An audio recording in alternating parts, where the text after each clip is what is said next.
Okay, hello and welcome to our final week of the summer Bachata series.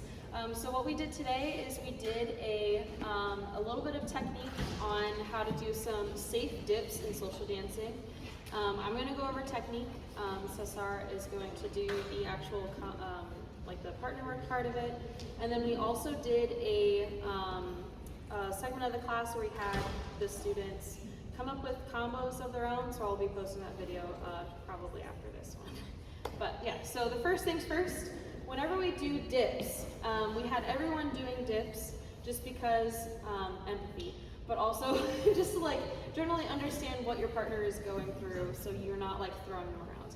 The thing that's really important for dips is you as a, like both lead and follows, you are not throwing and you are not throwing yourself into doing dips. One thing that dips are not is I am not going wee and I'm not like pushing myself against my lead and just like the reverse. I'm not like throwing my lead down or my follow down whenever we're partner dancing in that way. So to minimize this, we need to be able to hold our own weight whenever we do any kind of expansion kind of energy. So we talked about during class how whenever we're doing any kind of dip, we're going to be first bending our knees. We're going to have one foot kind of in front of the other, and our weight is going to be mostly in that back leg. It'll be like an 80% to 20%.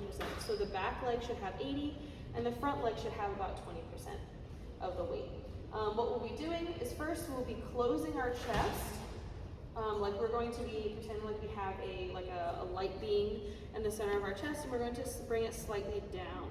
So it's not going to be crunched down. We're going to bring our chest open and close down. So it's kind of like we're bringing our midsection up and over to like curl down essentially. So we're going to be grounded into the ground, up and down here. Whenever we do our head, we're going to be gently bringing our head down. We're not going to be crunching our head like this. We're just going to be expanding our spine and our neck as much as possible. So we're going to prep down, and then we're going to open up. Our head is going to be the last thing to move. So our chest, we're going to open up. That beam is going to be going up to the sky, and then afterwards, we're going to be lifting all the way through. One thing that we're not doing is one of these. We're going to be nice and lifted. So from the side, it'll be like this. We're going 7, 8, and then 1, 2, 3, 4.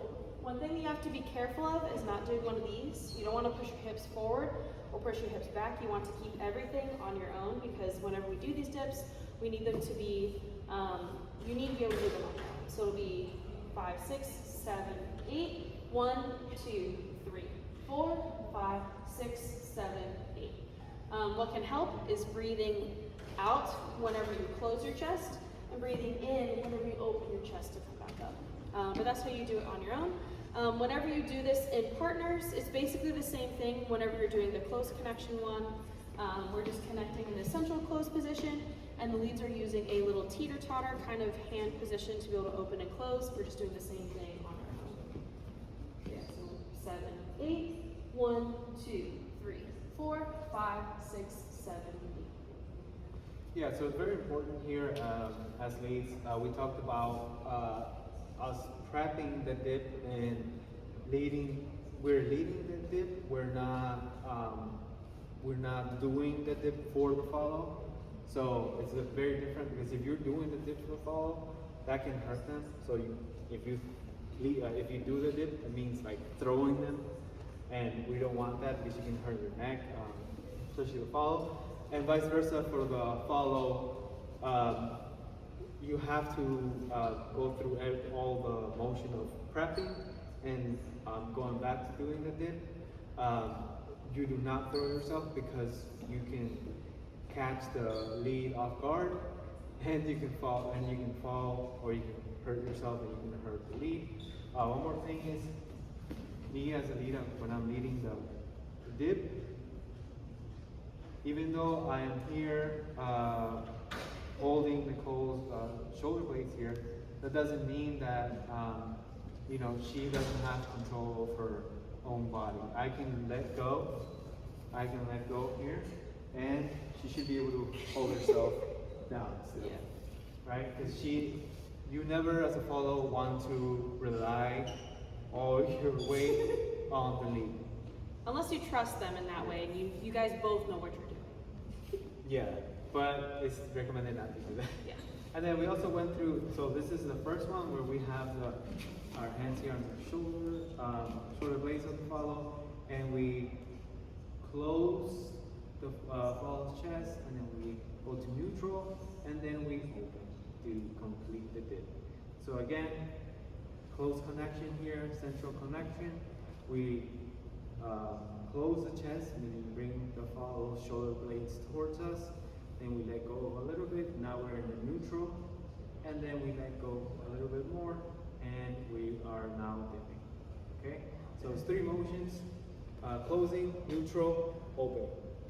Okay, and then we decided, and then we talked about a dip using our basic. And this would be a dip using the basic and a simple turn. So it's gonna look like this: 1, 2, 3, prep, 5, 6, 7, 8. 1, 2, 3, 4, 5, 6, 7, 8. 1, 2, 3, 4. Now we'll do it this way: 1, 2, 3, 5, 6, 7. Prep. 1, 2, 3, 5, 6, 7, 8. 1, 2, 3, 4. So 2 key things here that we're doing. When we're doing the turn, we are positioning our chest to the left, so we can be kind of looking at the follow as well. And we're tracing with our right hand the shoulder blades of the follow, so we can connect like this. And then on the 7/8, we start the prep into the dip. We use the whole 4 count to do the dip, and then once we're back up here in neutral, 5, 6, we turn our chest to our right to be on the original position in order for us to go back into the regular basic. Yeah, so that's pretty much it. Thank you guys for a good semester.